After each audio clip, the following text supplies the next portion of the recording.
Hello mga ka-people. Iano ko lang po sa inyo yung about opportunity.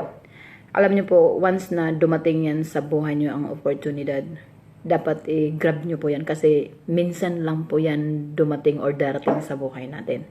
Like for example, once na dumating naman siya, minsan sabay-sabay.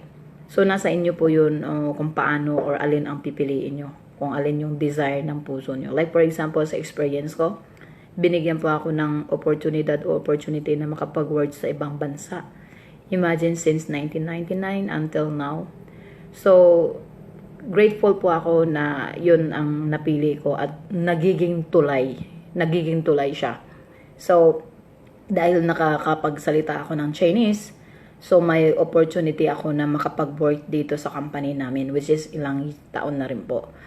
Yun po yung pinaka the best na kumbaga parang choice ko na binigay sa akin ni Lord, na hindi niya ako pinabayaan, na hindi niya ako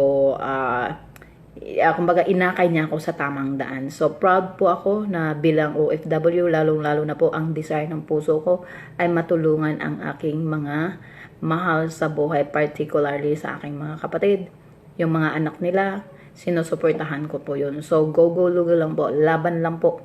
Kahit wala ako, basta meron sila, happy na ako. Yan po ang desire ng puso ko, mga kapatid.